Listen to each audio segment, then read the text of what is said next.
Pode sentar, irmãos, as crianças irão sair para a mensagem. Quero convidá-lo a abrir a palavra de Deus no livro dos Reis, primeiro livro dos Reis, capítulo 17. Quero trazer uma mensagem de esperança para o seu coração hoje à noite. Amém? Então, se você entrou aqui derrubado, você vai sair daqui levantado. Se você está preocupado com a crise, eu quero dar 4 princípios para você nessa noite, para levantar você. Tempo de crise é tempo de milagre. Amém? Amém? Nós confiamos no nosso Deus. Ele é o Deus da providência. É Ele que nos sustenta. É Ele que nos anima. E não devemos ter medo de absolutamente nada. Vamos lá. Um texto conhecido, batido. Eu vou ter que ler todo para fazer a exposição. Primeiro livro dos Reis, capítulo 17. Então Elias, o tesbita, dos moradores de Gileade, disse a Acabe: tão certo como vive o Senhor Deus de Israel, perante cuja face estou, nem orvalho nem chuva haverá nesses anos, segundo a minha palavra. Veio-lhe a palavra do Senhor dizendo: retira-te daqui, vai para o lado oriental, esconde-te junto à torrente de Querite, fronteira no Jordão. Beberás da torrente, e ordenei aos corvos que ali mesmo te sustentem. Foi, pois, e fez segundo a palavra do Senhor. Retirou-se e habitou junto à torrente de Querite, fronteira ao Jordão. Os corvos lhe traziam pela manhã pão e carne, como também pão e carne ao anoitecer, e bebia da torrente. Mas passados dias a torrente secou, porque não chovia sobre a terra. Então lhe veio a palavra do Senhor dizendo: dispõe-te, vai a Sarepta, que pertence a Sidom, e demora-te ali onde te ordenei, onde ordenei a uma mulher viúva que te dê comida. Então ele se levantou e se foi a Sarepta. Chegando à porta da cidade, estava ali uma mulher viúva apanhando lenha. Ele a chamou e lhe disse: traze-me, peço-te, uma vasilha de água para eu beber. Indo ela a buscá-la, ele a chamou e lhe disse: traze-me também um bocado de pão na tua mão. Porém ela respondeu: tão certo como vive o Senhor teu Deus, nada tenho cozido. Há somente um punhado de farinha numa panela e um pouco de azeite numa botija. E vês aqui, apanhei 2 cavalos e vou preparar esse resto de comida para mim e para meu filho. Comê-lo-emos e morreremos. Elias lhe disse: não temas, vai e faz o que dissestes. Mas primeiro faze dele para mim um bolo pequeno e traze-mo aqui fora. Depois farás para ti mesmo e para teu filho. Vamos ler juntos, versículo 14. Porque assim diz o Senhor, Deus de Israel: a farinha da tua panela não se acabará, e o azeite da tua botija não faltará, até o dia em que o Senhor fizer chover sobre a terra. Foi ela e fez segundo a palavra de Elias. Assim comeram ele e a sua casa muitos dias. Da panela a farinha não se acabou, e da botija o azeite não faltou, segundo a palavra do Senhor, por intermédio de Elias. Depois disto, adoeceu o filho da mulher, dona da casa, e a sua doença se agravou tanto que ele morreu. Então disse ela a Elias: que fiz eu, ó homem de Deus? Vieste a mim para trazeres à memória a minha iniquidade e matares meu filho? Ele lhe disse: dá-me o teu filho. Tomou dos braços dela e o levou para cima, ao quarto onde ele mesmo se hospedava, e o deitou em sua cama. Então clamou ao Senhor e disse: ó Senhor meu Deus, também até esta viúva com quem me hospedo afligiste, matando-lhe o filho? E estendendo-se 3 vezes sobre o menino, clamou ao Senhor e disse: o Senhor meu Deus, ó Senhor meu Deus, rogo-te que faças a alma desse menino tornar a entrar nele. O Senhor atendeu a voz de Elias, e a alma do menino tornou a entrar nele e reviveu. Elias tomou o menino e o trouxe do quarto à casa, e o deu à sua mãe e lhe disse: vê, teu filho vive. Então a mulher disse a Elias: nisto conheço agora que tu és homem de Deus, e que a palavra do Senhor na tua boca é verdade. Senhor Deus, fala ao nosso coração, Senhor. Nós estamos ouvindo tanta notícia ruim, parece que o Brasil vai acabar. Parece que nós vamos ficar desempregados, parece que vamos viver uma crise sem precedentes.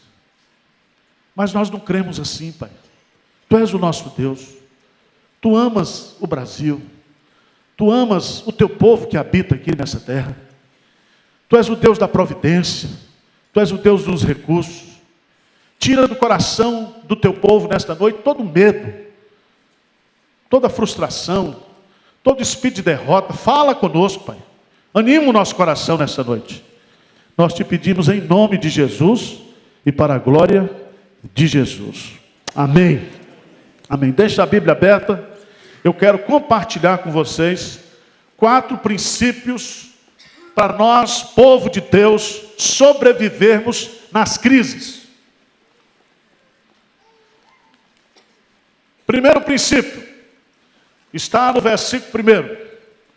Então Elias, o tesbita, dos moradores de Gileade, disse a Acabe: tão certo como vive o Senhor teu Deus de Israel, perante cuja face estou, nem orvalho, nem chuva haverá nesses anos, segundo o que?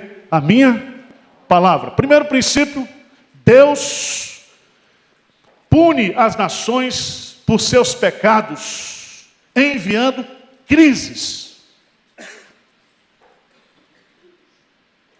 Deus pune as nações. Deus castiga aqueles que se afastam dele. É um princípio. Vamos conhecer um pouquinho essa figura chamada Acabe. Veja no capítulo 16. O pai dele se chamava Onri, no versículo 29. Ele reinou 22 anos em Israel. Veja no versículo 30, lê comigo 16:30. O que diz aí? Fez Acabe, filho de Onri, o que era mal perante o Senhor, mais do que todos os que foram antes dele. Esse Acabe não prestava. Não adianta a gente reclamar dos que a gente tem hoje no Brasil. Era pior. E para piorar a situação, esse camarada casou com uma primeira dama que se chamava Jezabel. Uma mulher idólatra, uma mulher feiticeira, uma mulher que trouxe para Israel o culto a Baal. De tal maneira que esse casal, primeira dama e o rei de Israel, eles construíram em Samaria um templo ao deus Baal, que era o deus da fertilidade. Numa ofensa, numa agressão contra Deus, numa profanação contra Deus, que jamais aconteceu em Israel. Mas não somente isso. Eu queria que você lesse o que está no versículo 31. 31, o que é que diz aí? 16:31. Como se fora coisa de somenos, andar ele dos pecados de Jeroboão, filho de Nebate, tomou por mulher a Jezabel, filha de Etibal, rei dos Sidônios, e foi e serviu a Baal e o adorou. Essa Jezabel, ela tinha um poder que você, mulher que está aqui hoje, não tem. Salomão teve 1000 mulheres. Nenhuma mulher conseguiu, das que ele teve, ter a influência que essa mulher sozinha teve. Veja lá, só para você ter uma ideia, vamos ler lá, segundo livro dos Reis, capítulo 9, verso 22. Conhecidíssima essa mulher. Era uma catimbozeira de primeira grandeza.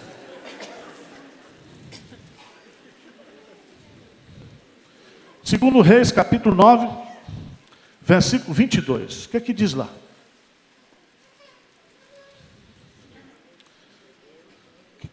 Hein?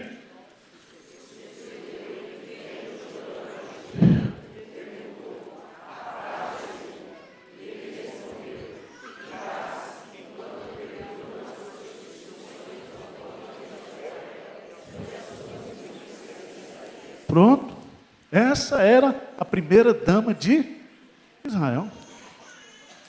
Para piorar a situação, vamos ver lá no capítulo 16 de 1 Reis, que para agredir o Senhor, para ofender o Senhor, para, de uma certa forma, afrontar o Deus de Israel.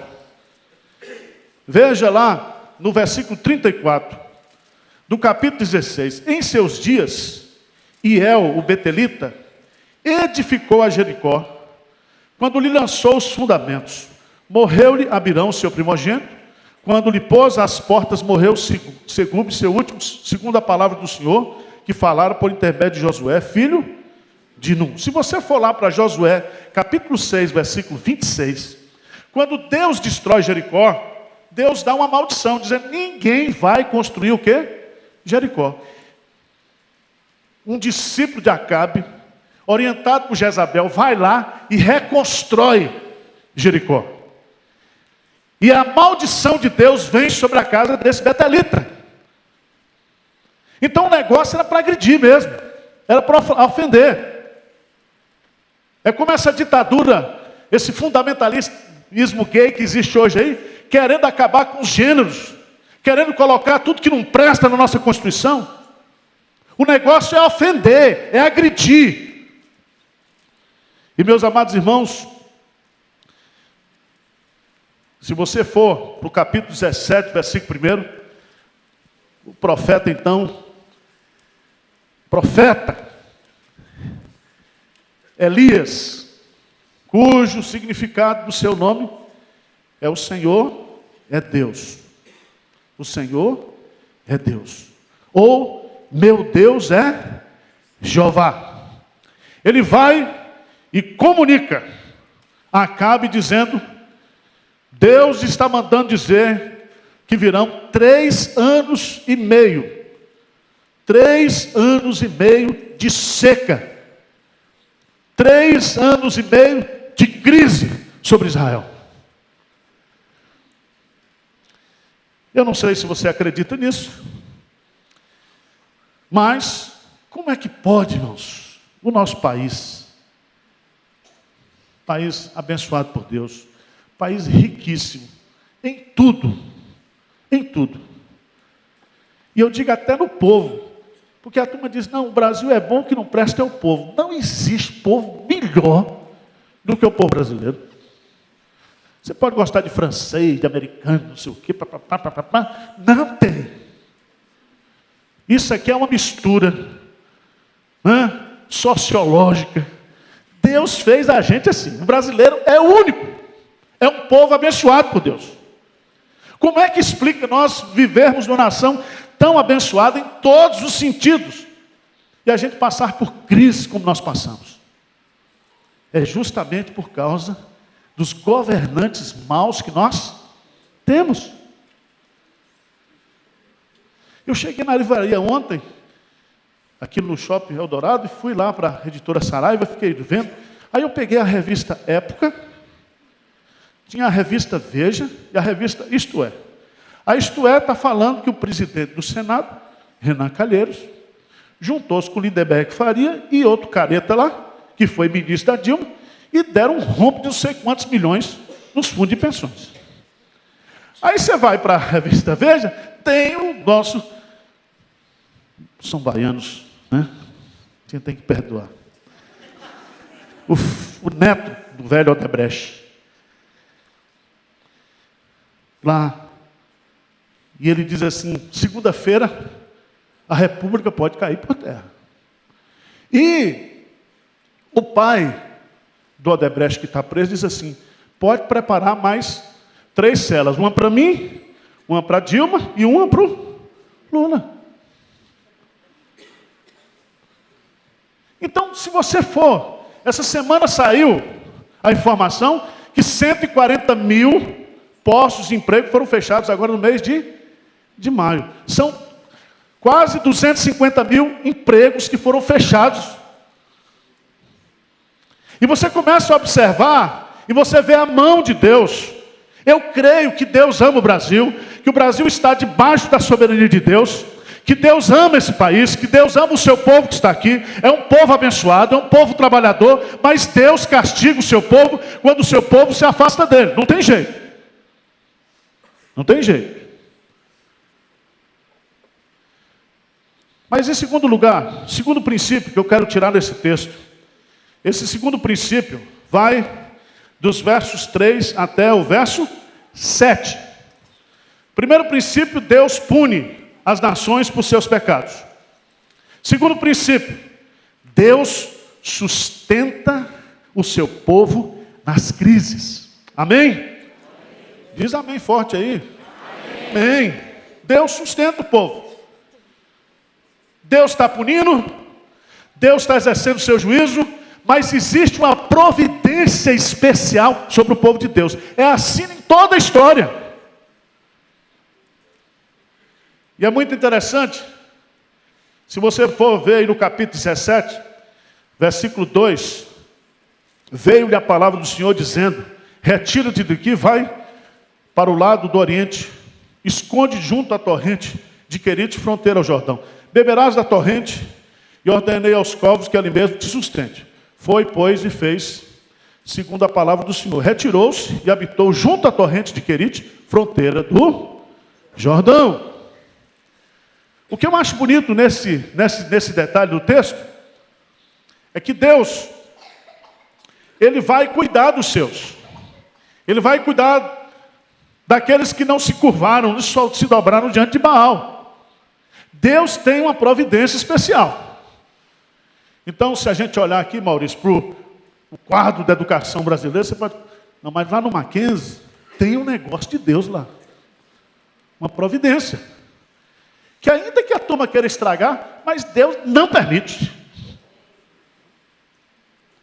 Preste atenção, o negócio que você tem, o emprego que você tem, o sustento que você recebe é uma marca da providência de Deus na sua vida.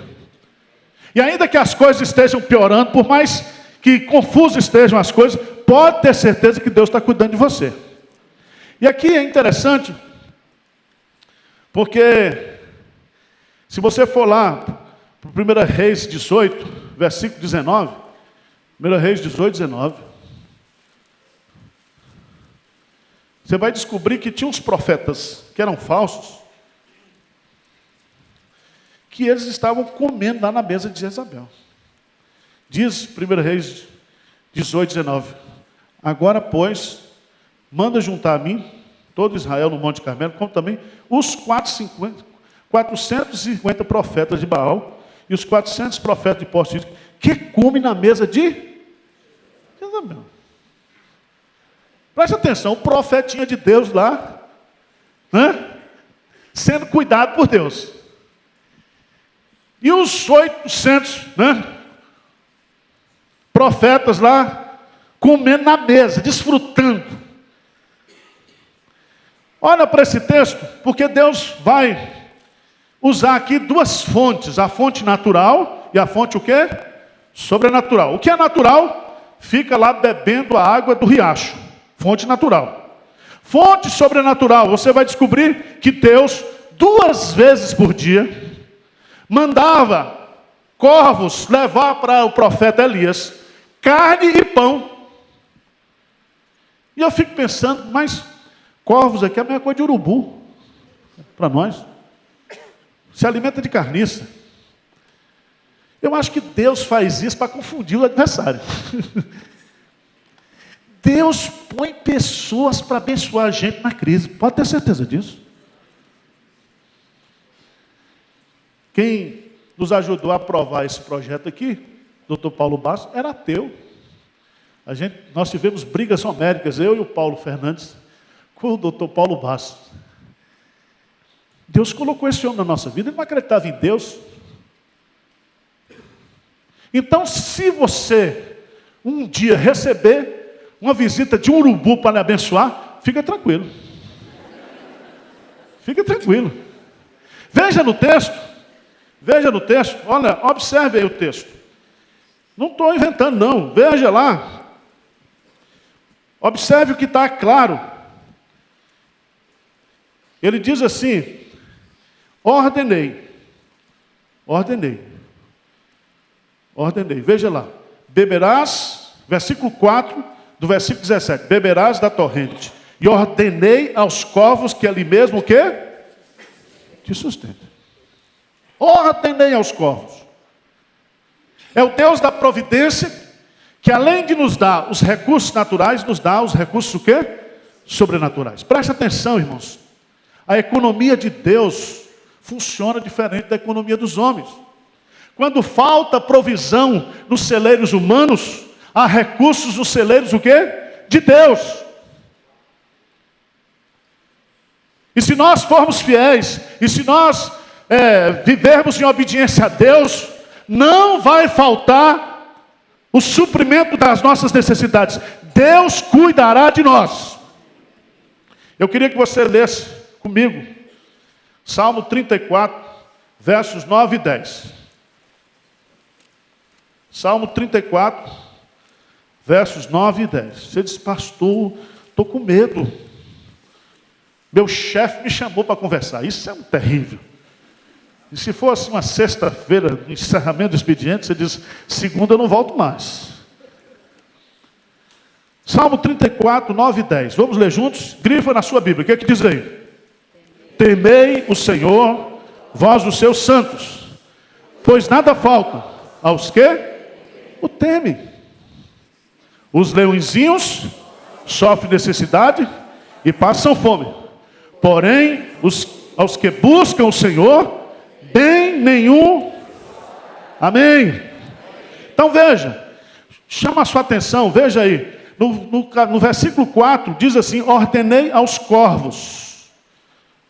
Veja no versículo 9, diz assim, ordenei a uma mulher viúva.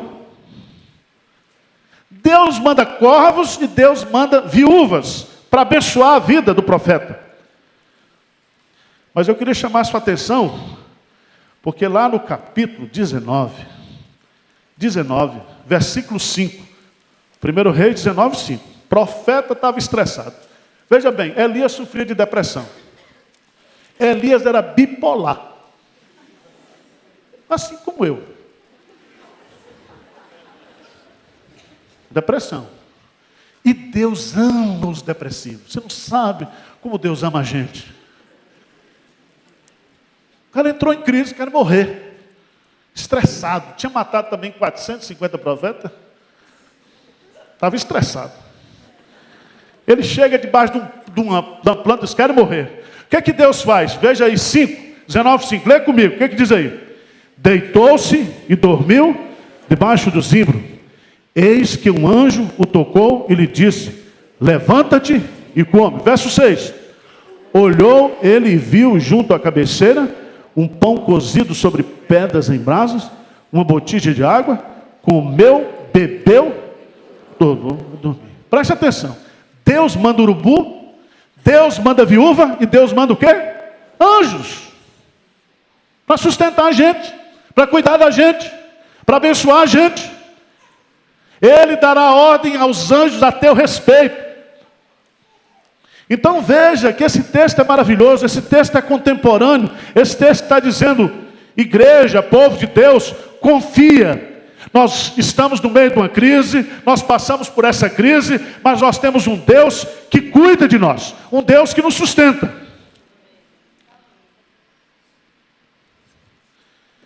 Eu queria entender um pouco mais como é que Deus faz a coisa. Deus usa fontes naturais e fontes sobrenaturais. João Batista, ou Elias, era uma figura de João Batista. E João Batista viveu no deserto, se alimentando de gafanhotos e mel silvestre. Elias era um cara assim estranho também. E Deus o sustentou durante toda a sua vida, durante todo o seu ministério.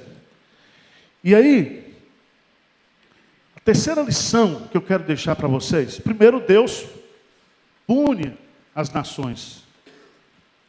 Segundo, Deus cuida do seu povo no meio das crises. Mas o terceiro princípio que eu vejo nesse texto é que Deus requer ou exige do seu povo, na crise, obediência e fidelidade. Isso aí vai do verso 8 até o verso o quê? 16. do verso 8 até o verso 16. É interessante, irmãos, como é que Deus faz, a economia dele. Ele pega uma viúva, essa viúva vai abençoar o profeta, e o profeta vai abençoar o quê? A viúva. Existe uma cadeia sistêmica na providência de Deus, que a gente sai abençoando e Deus vai abençoando. É assim uma network de providência. Eu não sei se está certo, mas é isso aí que Deus dá ideia. Deus vai assim, você é abençoado, você compartilha ali, vai compartilhando, e aí todo mundo fica abençoado. E é interessante nesse texto, porque Deus ordena, veja lá.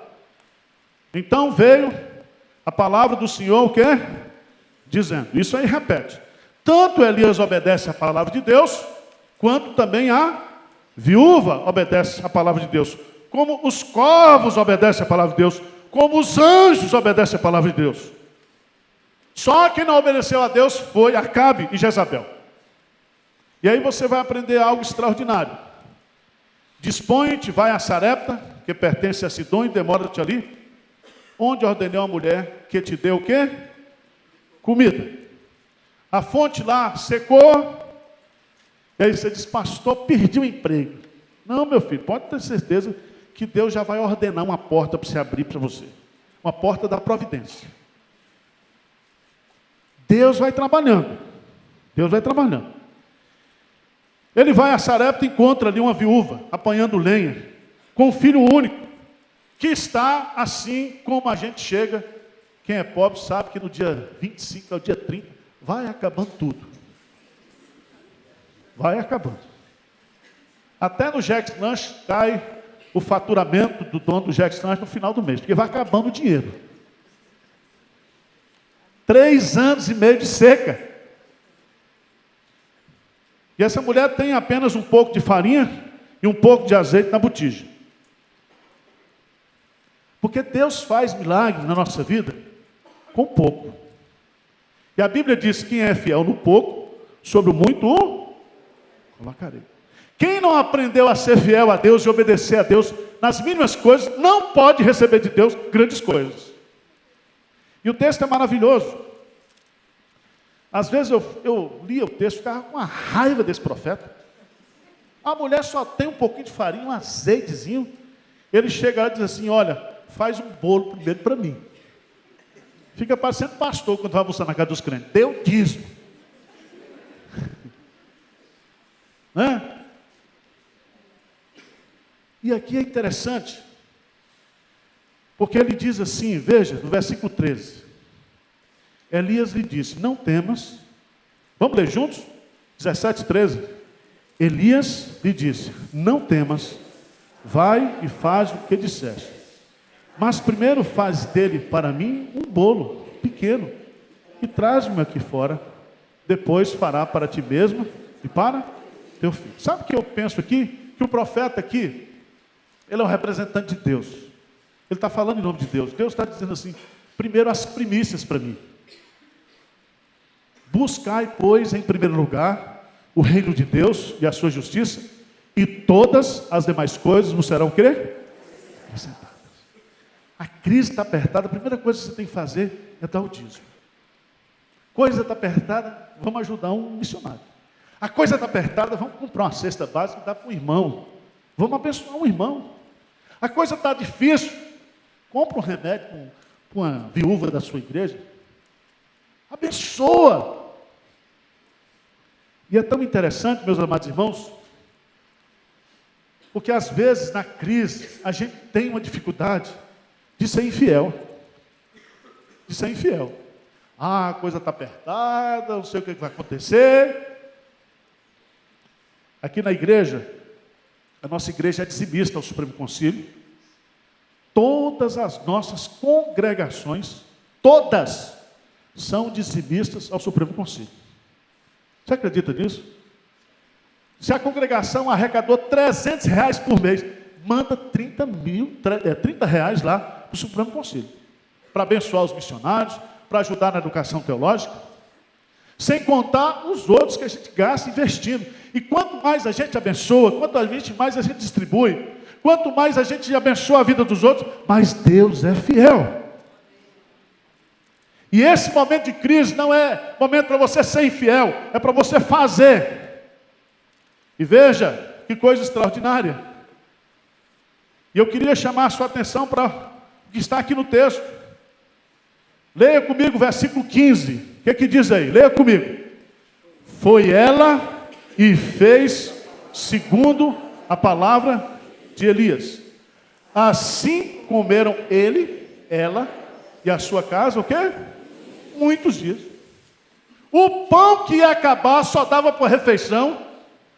E se ele é colocado nas mãos de Deus, se ele é administrado com fidelidade a Deus, você vai comer por muitos dias. Essa crise vai passar, virão outros. Virão outros. Em 1986, quando eu fui começar o meu ministério, tinha o plano cruzado. E eu me lembro que Funaro criou o negócio de URV, congelou tudo, aí eu pude comprar uma geladeira, um fogão, um conjunto de estofados. E quando eu vejo esses guarda-roupa da Casa Bahia, eu comprei um daqueles, que tem um tampão assim, que você põe travesseiro dentro. Que se você desmontar uma vez, você não monta a segunda vez. Uma bênção. Uma bênção. Você pode ter certeza disso, meu irmão. Se você for fiel a Deus, Deus vai sustentar você nessa crise. Você passar por essas crises, outras virão. Mas Deus tem uma providência especial. Veja, eu queria que você grifasse isso na sua Bíblia. Versículo 14, nós lemos aqui, vamos ler de novo?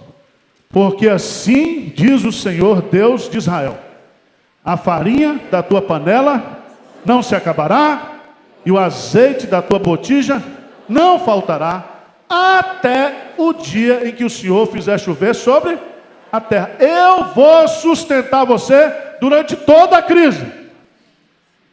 Toda a crise. Não vai ter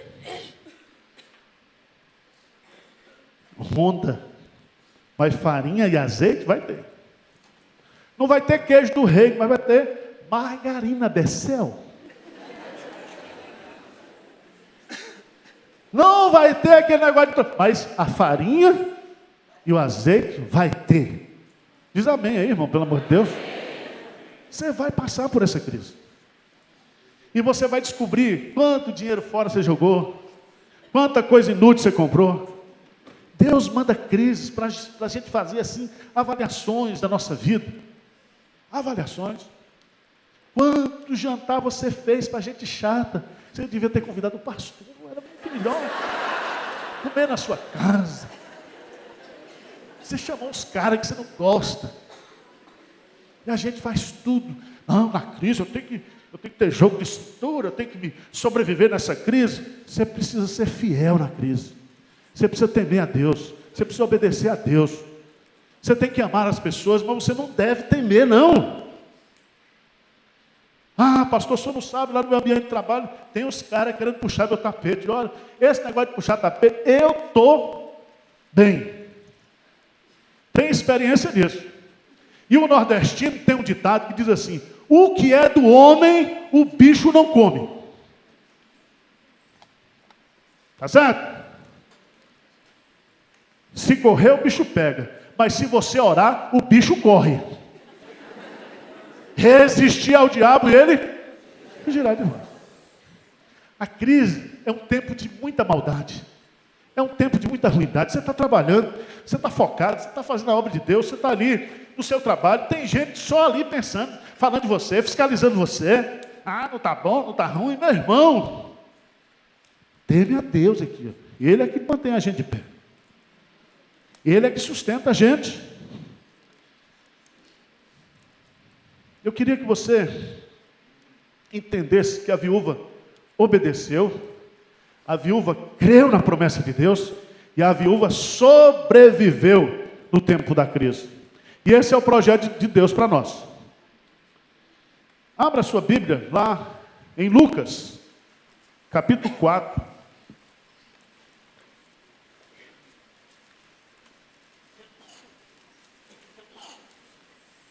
Lucas, capítulo 4.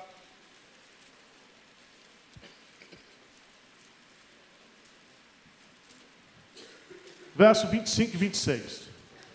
Eu quero que você leia comigo, por favor. Vamos lá. Lucas 4, 25 e 26. O que é que diz? Na verdade, vos digo que muitas viúvas havia em Israel no tempo de Elias, quando o céu se fechou, por 3 anos e 6 meses, reinando grande fome em toda a terra. E a nenhuma delas foi Elias enviado, senão a viúva de Sarepta, hein?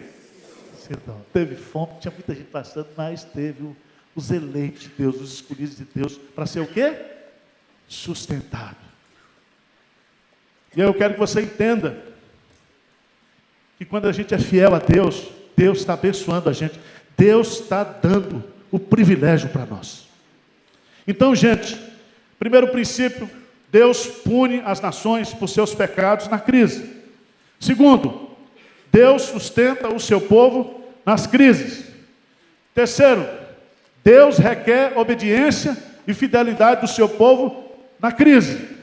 Quarto e último lugar, Deus não impede que coisas desagradáveis aconteçam com o seu povo nas crises. Mesmo a gente sendo fiel a Deus nas crises, sempre acontecem algumas coisas desagradáveis. Isso vai do versículo 17 até o versículo 24.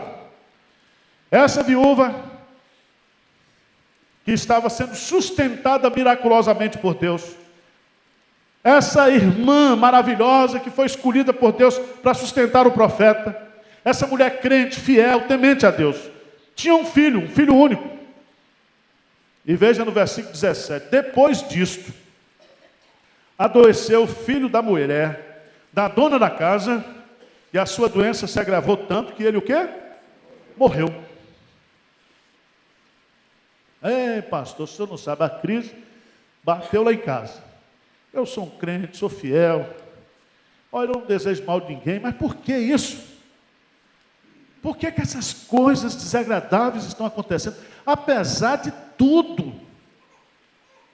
Tem uns ateus lá onde eu moro, tem uns caras lá que são assim, não acontece nada com eles. Não temem a Deus, não fazem. E por que logo acontece comigo? E eu quero dizer para você 3 coisas importantes desse texto. Deus não impede que coisas desagradáveis aconteçam com o seu povo. A reação nossa é a reação da mulher. Então, disse ela a Elias, que fiz, ó, homem de Deus? Que fiz? O que eu fiz de errado para que meu filho adoecesse? O que eu fiz de errado para que meu filho morresse? O que eu fiz de errado para ficar desempregado? O que eu fiz de errado para que isso acontecesse na minha vida, na minha casa? A resposta que eu tenho para você foi a mesma que Jesus deu para Marta e Maria. Ele disse, essa enfermidade não é para a morte, mas sim para a glória de Deus. Presta atenção. Problema de crente na crise é para glorificar a Deus. Repete isso comigo. Problema de crente na crise é para glorificar a Deus. Sabe por quê? Porque o profeta Elias, ele só tinha ali 2 alternativas. Presbiterianamente falando, calvinisticamente falando, ele dizia, minha senhora, é o seguinte, o senhor deu, o senhor o quê?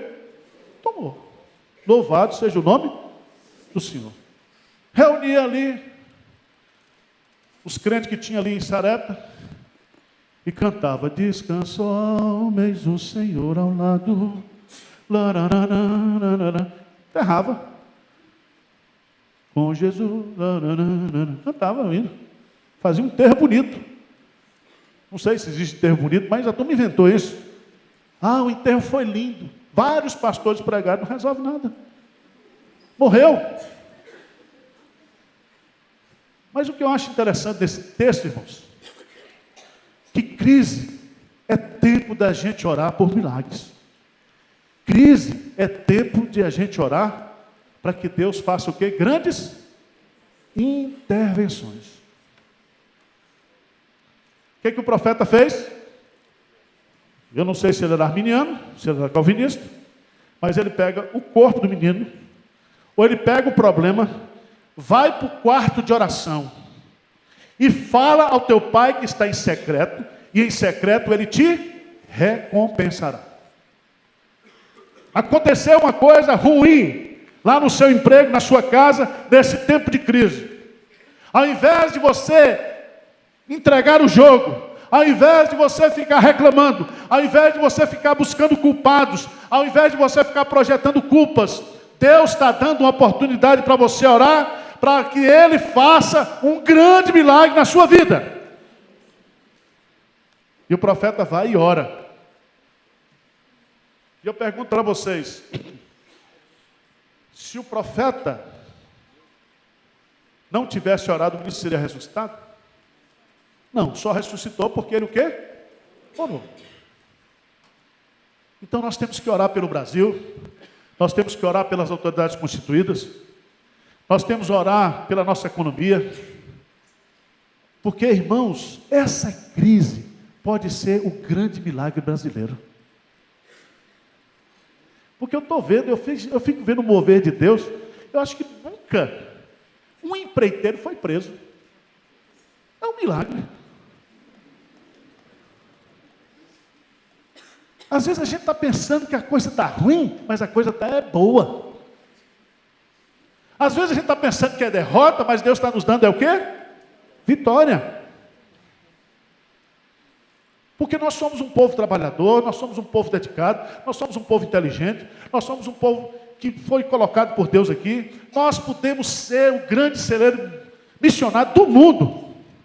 Nós temos que agarrar com Deus e dizer: Senhor, faça um milagre no nosso país. Faça um milagre na minha crise, Senhor.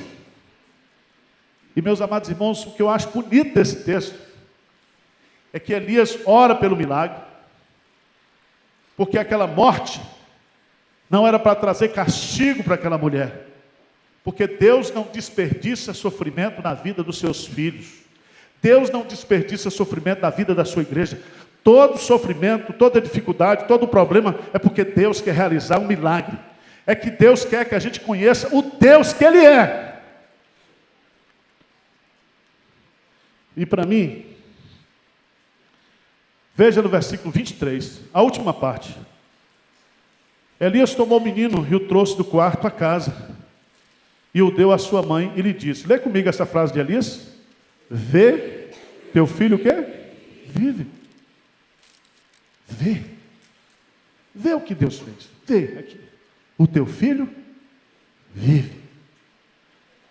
E, meus amados irmãos, então aquela mulher disse a Elias: isso conheço agora, que tu és homem de Deus e que a palavra do Senhor na tua boca é verdade. Irmãos, a gente só conhece de forma experimental a palavra de Deus nos tempos da crise. Nos tempos da crise. Eu queria que você abrisse lá no Salmo 37. Salmo 37.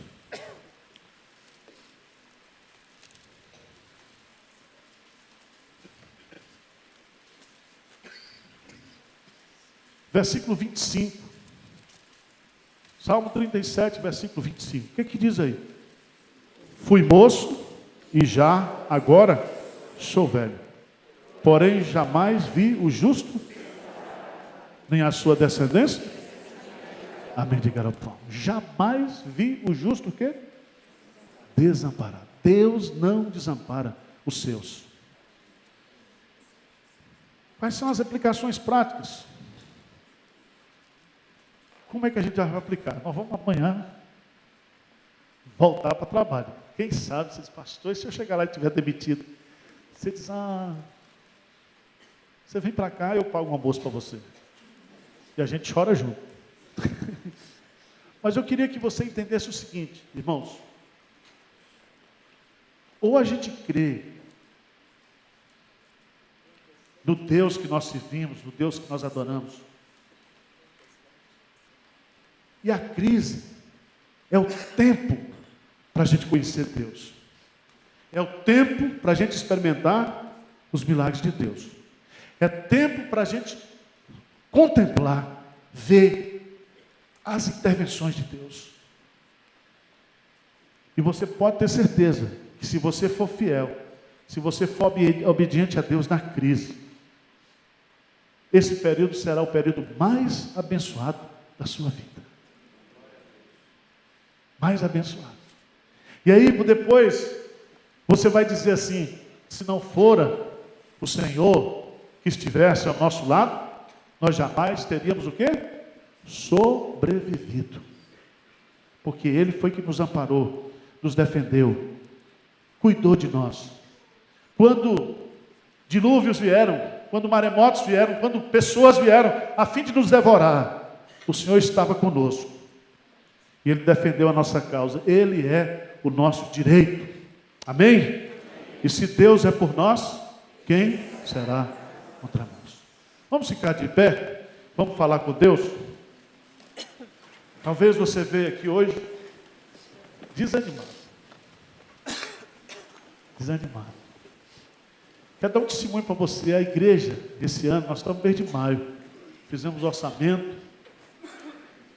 Nós tivemos mais crentes dando dízimo agora, em maio. Estamos com todas as nossas contas pagas. Eu fico até com medo de falar isso, porque o diabo ouve.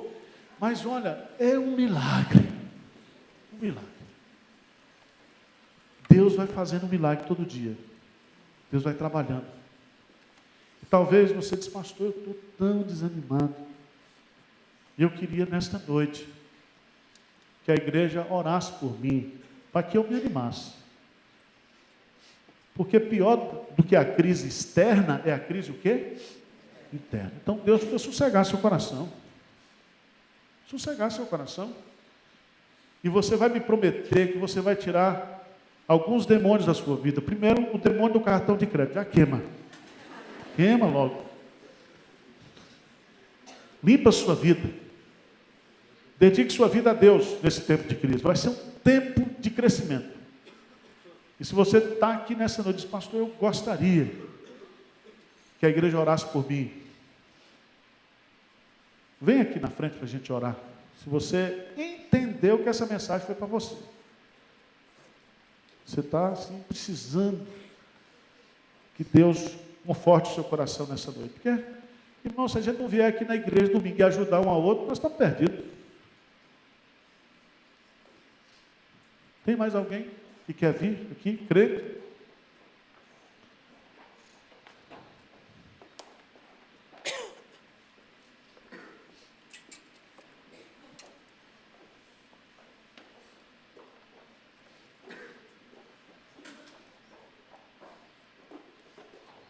Vou contar uma história para vocês. Eu era pastor lá em Olinda. E pode vir para cá. Era pastor em Olinda e eu tinha um Fusca. Fusca que eu trabalhava. Fuscão. Não era preto, não. Era prata. E um dia eu cheguei em casa para deixar o pão, que eu tinha que ir para a faculdade à noite. Quando eu saí, levaram o carro. Mateus era pequeno, saiu correndo atrás de mim, eu correndo atrás do ladrão. E aquilo me machucou. Eu disse: Senhor, eu aqui, na igreja, servindo. Você não imagina, eu sofri. Depois, fizeram uma vaquinha na igreja, eu comprei outro Fusca. Do mesmo.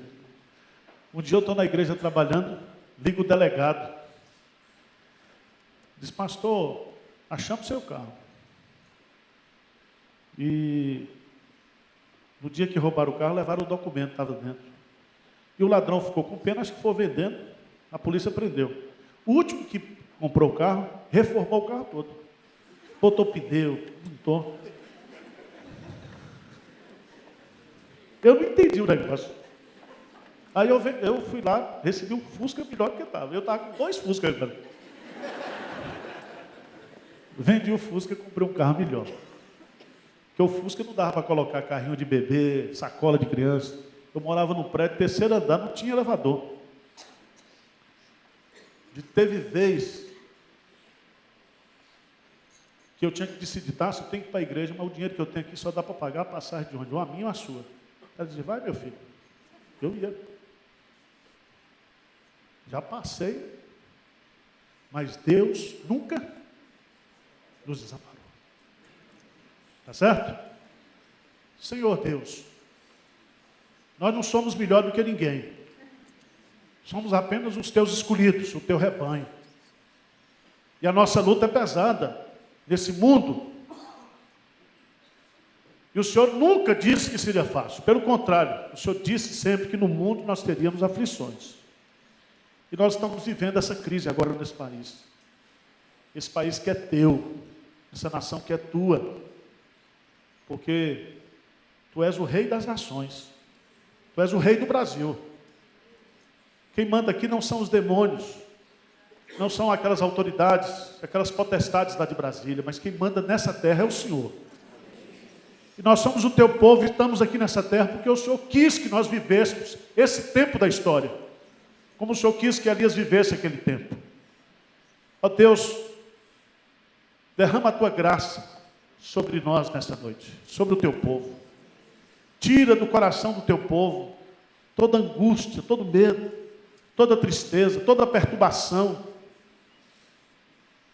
E assim como lá de Gileade saiu o bálsamo, Jesus é o nosso bálsamo. Que o Espírito Santo possa ungir os nossos corações, as nossas mentes.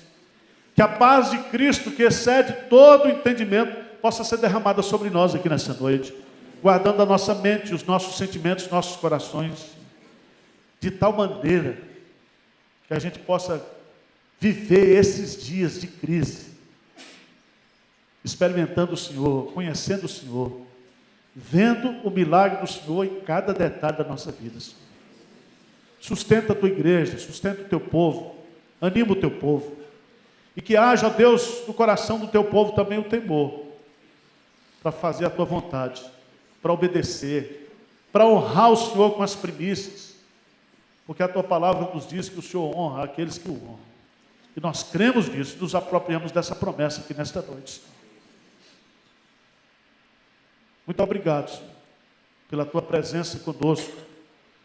Muito obrigado por esta igreja. Irmãos tão amados, que nos animam, que nos encorajam mutuamente. Que o Senhor continue preservando a nossa igreja, cuidando da nossa igreja, Senhor. Fortalecendo-nos como uma família na fé. Nós oramos humildemente, em nome de Jesus. Amém, Senhor. Amém.